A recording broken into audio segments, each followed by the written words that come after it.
Pain killers खाने से आपके मेंस्ट्रुअल साइकिल पे इतना बुरा असर पड़ सकता है कि वो डिले भी हो सकता है और बहुत ज़्यादा इर्रेगुलर भी हो सकता है और आपको पता भी नहीं चलेगा कि वजह क्या है। आप यही सोचते रहेंगे कि मेरी नींद पूरी ना होना और मेरी डाइट पुअर होना ही इसकी वजह है, जबकि वजह आपकी डेली लाइफ की पेन किलर्स होंगी। Let's decode it.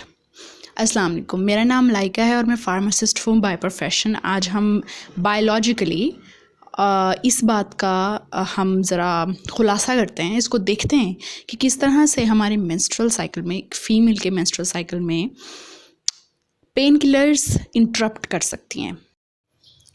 Let me mention the steps of your menstrual cycle, of your reproductive cycle.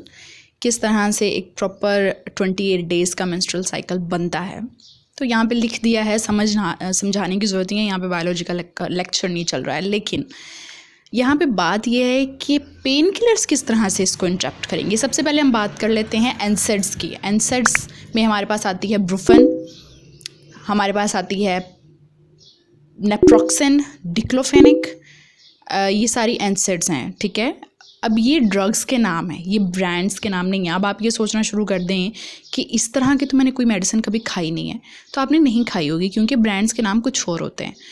तो ये जो पेन किलर्स हैं वो किस तरह से इंटरप्ट करेंगी, इनका बेसिकली काम करने का तरीका ये होता है कि एक नाम है, आप अगर आपने सुना हो बायोलॉजी में, प्रोस्टाग्लैंडिन्स, उनको इन्होंने इनहिबिट करना, उनको बंद कर देना, क्योंकि उससे आपके पेन जो है वो बनती है, बॉडी में पेन की फीलिंग पैदा होती है। उस पेन की फीलिंग को ख़त्म करने के लिए प्रोस्टाग्लैंडिन्स को इनहिबिट करना पड़ता है।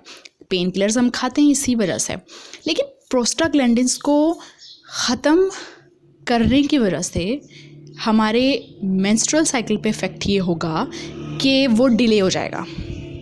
किस तरह से डिले हो जाएगा कि यहाँ पे मुझे मेंशन करने दें कि जो प्रोस्टाग्लैंडिन्स होते हैं, प्रोस्टाग्लैंडिन्स एग रिलीज़ में हेल्पफुल होते हैं, ठीक है। रप्चर ऑफ फॉलिकल, ये एक बायोलॉजिकल टर्म है रिप्रोडक्टिव साइकिल की। इसको इजी वर्ड्स में आम आदमी को समझने के लिए कि एग की रिलीज़ के लिए फॉलिकल का रप्चर होना बहुत ज़रूरी है और प्रोस्टाग्लैंडिन्स उसमें हेल्पफुल होते हैं।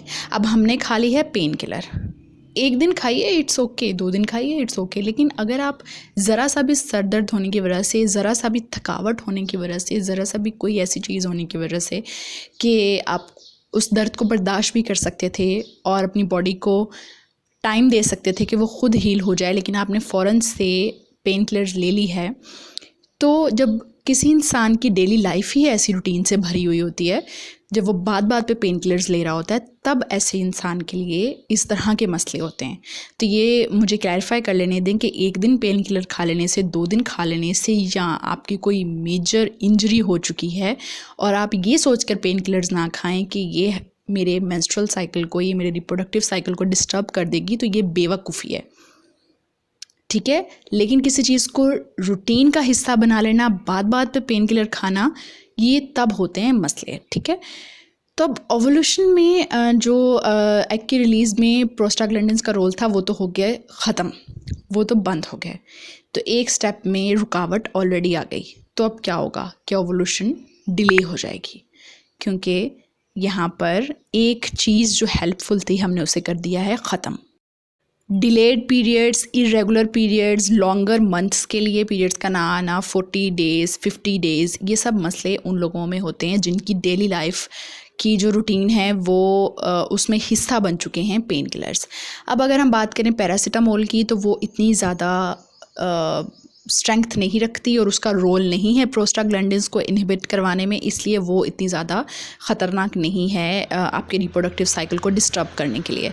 और दूसरी तरह के एक और हमारे पास पेन किलर्स होते हैं, ओपियोइड्स, ठीक है। इसके ऊपर भी हम पहले बात कर चुके हैं। ओपियोइड्स का क्या है कि वो बहुत स्ट्रॉन्ग पेन किलर्स होते हैं और वो आपके एस्ट्रोजन और प्रोजेस्टेरोन लेवल को डिस्टर्ब कर सकते हैं, तो उनका भी रोल है।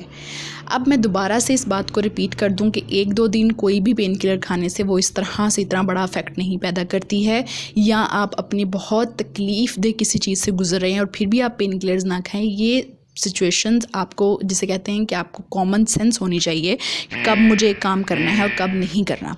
लेकिन अगर आपने एक रूटीन बना ली है अपनी कि डेली या हर दूसरे दिन आपने पेन किलर खानी है, तब आपके ये जो साइकिल्स हैं ये डिस्टर्ब होंगे।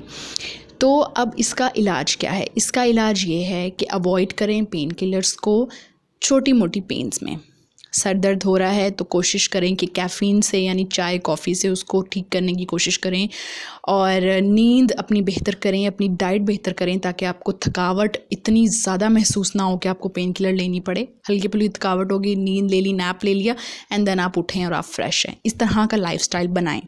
लेकिन पेन किलर्स खानी पड़ भी रही हैं तो अपनी डोज़ देखें, अपनी फ्रीक्वेंसी देखें। अगर आपके डॉक्टर ने, फार्मासिस्ट ने आपको कहा है दिन में 2 मेडिसिन लेनी है, 2 दफ़ा लेनी है, 2 गोलियां लेनी है, तो आपने अपनी मर्ज़ी 4 गोलियां लेने नहीं लग जाना, ठीक है। और अगर आपको ये कहा गया है कि सिर्फ 3 दिन आपने ये वाली पेन किलर लेनी है, उसके बाद बंद कर देना, तो अपनी मर्ज़ी से 1 हफ़्ता नहीं लेते रहना, ठीक है। तो ये dose frequency according to the prescription, according to the health care specialist ही आपने यूज़ करना है, तब आप इन सब मसले मसाइल से बच सकते हैं। बाकी डाइट और स्लीपिंग साइकिल्स और आपके एक्सरसाइजेज़ और इसके अलावा आपका स्ट्रेस, एग्जाइटी, ये सब चीज़ें मिलकर आपके साइकिल को डिस्टर्ब करते हैं।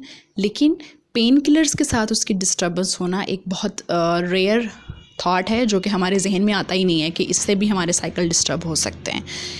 तो मेरे साथ कनेक्टेड रहिए, हम मिलकर डिस्कशंस करके मेरी कंसल्टेशन के थ्रू और आपके और मेरे कनेक्शन के थ्रू हम कोशिश ये करेंगे कि अपनी डेली लाइफ को हम मेडिसिन्स से आहिस्ता आहिस्ता पाक करते रहें, क्योंकि हमें उनके साइड इफ़ेक्ट से भी बचना है, लेकिन हमें उनको वहाँ यूज़ ज़रूर करना है जहाँ पे उनकी ज़रूरत है।